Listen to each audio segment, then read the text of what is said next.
జిందాబాద్ జిందాబాద్ CPI జిందాబాద్. ఇవ్వాలి అర్హులైన వారికి రేషన్ కార్డులు, ఇవ్వాలి అర్హులైన వాళ్ళకి ఇందిరమ్మ ఇళ్ళు, ఇవ్వాలి అర్హులైన వాళ్ళకి ఇళ్ల స్థలాలు.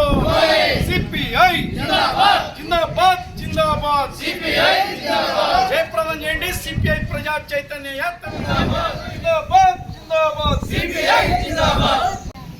దేశం నలుమూలన ఇచ్చిన ఉన్నటువంటి సిపిఐ ఆధ్వర్యంలో ప్రజా చైతన్య యాత్రలు ఈ యొక్క దేశం నలుమూలన జరుగుతూ ఉన్నాయి. దానిలో భాగంగా ఖమ్మంలో ముగింపుగా ప్రజా చైతన్య యాత్ర జరుగుతూ ఉంది.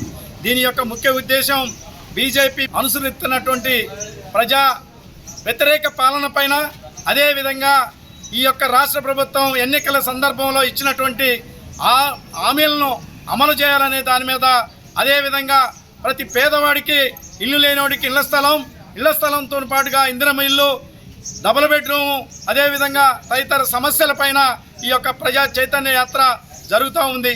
ఈ యొక్క యాత్ర ఈరోజు ముగింపుగా ఖమ్మంలో జరుగుతూ ఉంది. అల్లీపురం టెక్వే క్రాస్ రోడ్ నుండి ఈ యొక్క ప్రదర్శన ఉన్నటువంటి ఈ ఖమ్మం నగరంలో 3 ప్రదర్శనలుగా ఈరోజు జరుగుతూ ఉన్నాయి.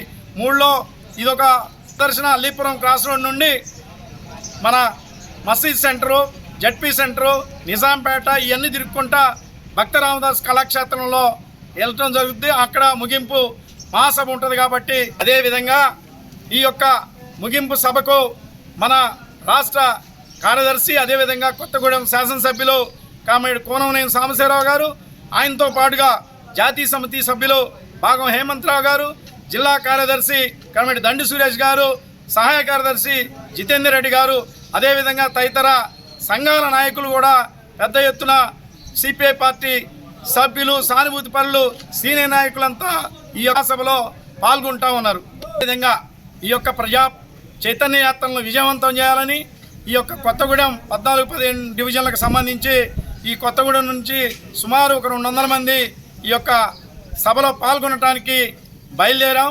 దీన్ని కొనసాగిస్తామని చెప్పేసి, అదేవిధంగా ప్రతి పేదవాడికి ఇళ్ల స్థలం, ఇందిరమ్మ ఇల్లు, డబుల్ బెడ్రూమ్ వచ్చేంత వరకు పోరాటం సాగిస్తామని చెప్పేసి సందర్భంగా తెలియజేస్తా ఉన్నాం.